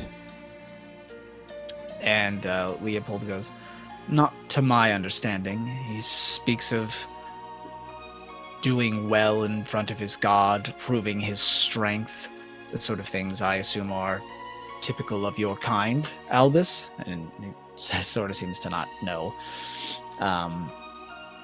But the White Tiger folk at the other end basically keep saying the same thing. Like, he's just like, I will kill you. I will prove myself with your blood. Ah! And he's just straining, and you can even see that like the straps are really starting to get pulled. Not even so much because of them, but because like he's easily pushing into his own skin as he's doing this. Like, he doesn't seem to care for his own safety in this regard. So can I ask? I'm not there. You are not but there. Y'all were gonna compare auras, right? I was Mhm. just curious. That's a great question. If only you were there to ask it. Damn it! Whatever. I don't care. I want to ask Leopold, has he seen this before? Is this new, or is this a common thing that happens with people who are infected with the flesh curse? And he says, this new infection vector is something that is unlike anything I have seen previous to this. Typically, and at this point, the tiger folk keeps yelling. He's just like, your head will be mine! And he's just freaking out. And Leopold goes, do you mind if I sedate him again? I was just, after you were done with that explanation, I was going to suggest put him back under. And he flips another button on his thing, and the little floating necrotech thing sort of unclamps the IV. And there's just these moments of like, as he's struggling, he's just like, no, even in my dreams, I will kill. And he just sort of fades off. Night. But Leopold continues. He goes, Typically, those infected with the flesh curse find their constituent organic parts animated against their will.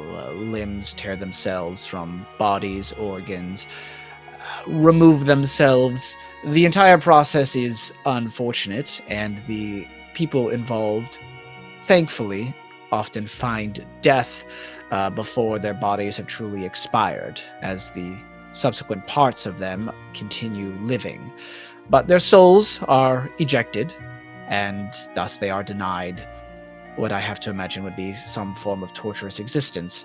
Point being, no, I have seen nothing like this before. This new infection vector is somehow tied to religious belief. I have to infer there is a connection with the astral expanse, with the gods and their domains. But if that is the case, then I unfortunately do not have an answer for how to stop it, or how best to tackle it. Jason, quick question. So Roz and Kestrel told us what happened with Myru. Did Myru say anything, or did she only get... you described the impulses, but was that just a narrator thing, or did she say anything indicating what her goal was? They were in her own head, basically. She didn't say anything out loud. I don't think so. Thinking back to that moment, or she might have said that like she was. I see everything. I see everything. I understand everything. Yeah, I do think she said something like that. And she might have said, "Yeah, a masterpiece" or something like that. Yeah, and she called the corroded woman beautiful or something along those lines. So that's what I'm getting at, because so what Steve wants to make the connection when he heard not just "I want to kill you," but like "I got to do our God proud," is so he'll just say, "We had a colleague who said something similar. You mentioned the god of beauty who she worshipped." And it seems as though these impulses aren't just simply violence. They're fueled by the desire to capture the essence of whatever god they worship. In this Tiger Folks case, it's satisfying the god. In our friend's case, it was capturing beauty. She was talking about her masterpiece. Have you deduced this much? I'm assuming you have. And he kind of nods and he goes, my suspicion, and those of what colleagues I have within the Inquisition, was something similar. The connection to the gods seems to be direct. I suppose you might say a tertiary vector, so to speak. The flesh curse seems to be infecting the gods, or perhaps their domains. I'm not a religious man myself. I cannot pretend to understand what goes on there. But if that is the case, it does appear that when the symptoms appear, it is unique and individual, both to those infected and to their gods themselves and their relationship therein. Those infected that worship the god of beauty have bestowed a different set of desires, goals, than those who have recently become infected by the white tiger folk. So I agree. It does appear that that is the case, but exploring the astral realm, especially those of the gods, is not easy. I don't know if it means anything. It's just the more information that we have, I'm hoping we can learn something. You say your friend was infected. Was she inoculated by Kestrel? I was actually thinking about this. I think she was, right? Maya? She was. Yeah. So I would say, as far as I know, I believe so. I thought it occurred to me to see if Kestrel would try to inoculate this white tiger folk, although and the inoculating doesn't really work after infection normally, but also it would have already worked with our friends. So I think 2 reasons why it probably is a fruitless endeavor. He does sort of give a disappointed nod as you say that, like, yes, I think she was. And he's like, I see. Then perhaps your friend is not as foolproof an answer as I might have hoped them to be. Something to consider, perhaps. I'm not going to say anything because I'm fine with him thinking that she is not useful. That's great. And he then sort Keep her of far away from this place. Yeah. I went out and And he then sort of motions to the door to leave, and he goes, unless there's any other questions or anything else. No, I don't have any questions. I just kind of longingly look at the dragon and kind of a sadness to see the collapse of their mind and the kind of stinging words of calling me a traitor before leaving. Yeah, he was right about that. You are a dragon? traitor. Mm-hmm. Yeah, we all have a consensus on that. Yeah. Just kidding. Yeah. Maybe. Is can I like told anybody. as we're leaving be like, what's the plan with him? I mean, Marie's right. Can't just leave him here. Leopold goes, well, I agree. Like I said, I'll do what research I can, see what I can find out. Probably have to draw blood, run a couple of samples against some of my more recent weaponry, see what reactions take place, and, well, if nothing can be discovered or fixed, as I said, he'll be disposed of. How about you don't do that last part? You never know if something could come up that shines a light, and having one here, I think, is more logical and helpful than just incinerating him. I think it would be foolish to get rid of a specimen such as them.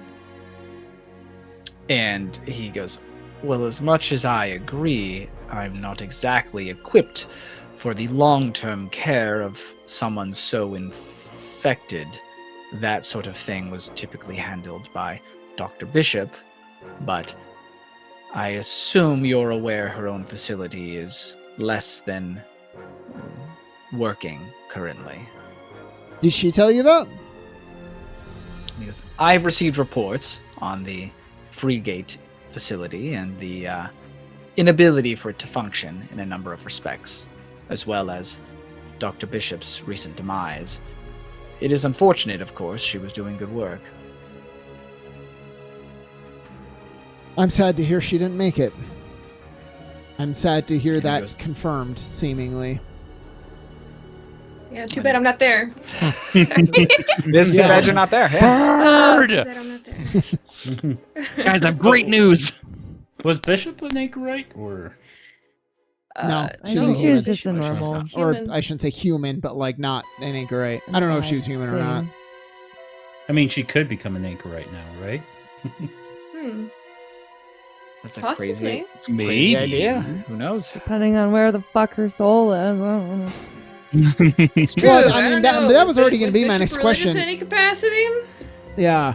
Well, I was gonna say, like, sadness that it was confirmed that she died, but I was gonna follow up with,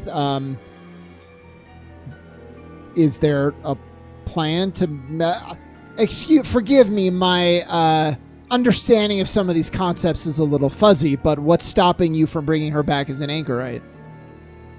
And he sort of shakes his head and goes, to my knowledge, nothing. I assume soul retrieval will inevitably happen, at the very least to hold an investigation as to her goals and what happened, but I have not been made privy of any such information. I'm only told select things here in the facility.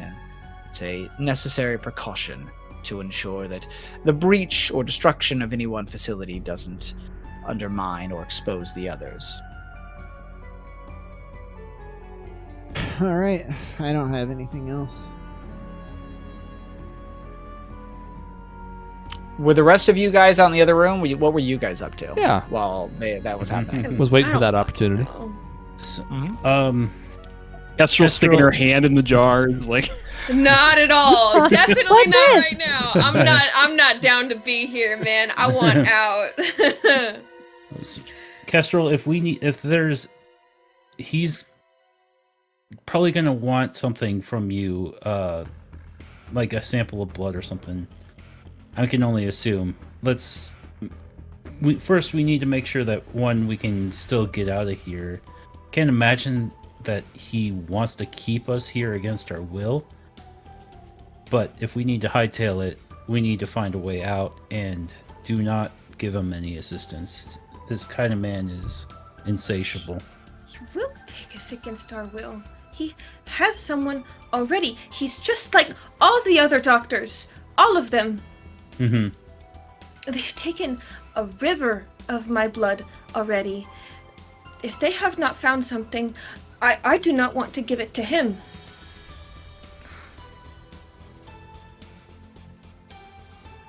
Look, Anything it's... from... Oh, but...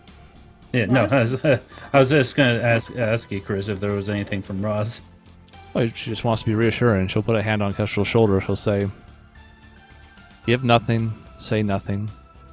I think it was fine what you explained to him so far, but there are some things he doesn't know, and Lord knows there are plenty of things we don't. I think our top priority, once Albus and Sharp have hopefully gotten what they needed out of this trip, is to get out of here as quickly as possible and regroup. Mm-hmm. Okay. Maybe I say too much sometimes.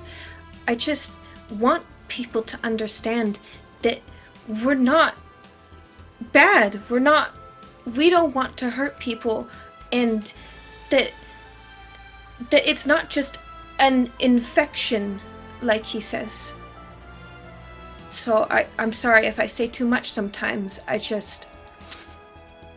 want people to know, even if he's the wrong person to tell it to. You shouldn't have to apologize. It's part of who you are. It's part of the history of the Grove. And I don't think there's going to be too many things he's surprised by. Obviously, he doesn't have all the answers, but some of this must have been passed on to him from the other facility. It can't just be he's working from a blank slate here. Maybe. Makes me wonder, though, how much Bishop was telling to other researchers. What she was doing. She did not do all the terrible things that were done to me, but I don't know who she was talking to now, and this Leopold is a very bad man. I think several of Bishop's colleagues are very bad people. Maybe Bishop was fighting back against that darkness with whatever light she could, or maybe she was not who you thought. I think it's more so that she was a good person trying to do her best, but sometimes when you're surrounded by this many bad people, you can't help but be swallowed by darkness. Maybe. I want to believe the best about her. She saved my life. But there is so much I don't know. This is going to sound terrible, and I do not mean for it to, but if she really has passed on, there may still be yet a way to communicate with her. She may have more answers that we need than anybody, but I don't know how to go about that. I do not know either. Do not know what half of things are. Most of the time, I look around this room, and all I see are strange rocks and metal. Nothing that makes sense to me, though. Even understanding more of what this is, it doesn't make much of a difference. As you said, there's no good being done here. Mm-mm. They cannot make this weapon. If they make this weapon, they will hurt the people in the Grove, and my family is in there. I can't let this continue. I hope you understand. I agree. We don't even know the status of everyone who's still been stuck in the cordon all these years. They could all be dead. They could all be infected. We have no idea. I mean, access has been so restricted. but I'm loath to turn a weapon against all of them until we fully understand it. However, our group is not going to be enough to stop them on our own. We are going to need to find some other force, whether it's in this city or elsewhere, to assist us in hopefully finding another way forward. I want it to be clear. I want to help. And I want to create or help find this cure. But you called me selfish earlier. You do not know what it would be like to be connected emotionally to the feelings of everyone on the entire world, so much bigger than my family or anything I've ever seen. The city I've been in, everyone all at once, it would be unimaginable. I'm sorry. He called you selfish, not because he cared about your ability to share the cure with everyone, but because you wouldn't share the knowledge with him. I wouldn't take it to heart. Maybe I take it somewhat to heart. But you do give me idea. You say don't know what is going on with the people in the grove, but maybe I can find out how they are doing. I can feel Steve or Albus from across city. Maybe I could tap into my bond to try to understand how they are feeling at the very least in there. Maybe I should see how my brother is doing. Something, just to understand better. At this point, we're fighting a war of information and we have precious few bits of it to go off of. So I think it's a good idea. It would also be peace of mind for you. To see if they're okay. Shackles make it hard sometimes to connect, but I could try. Should I wait, or... I don't think we should do anything along those lines while we're here and Leopold could stumble upon you. That makes sense. That makes sense. But I would like to leave as soon as we can. I don't like being here. Too similar to facility. To be fair, I don't like being place. here, and I didn't spend time in the facility, so I can only imagine. When they come back... While they're having...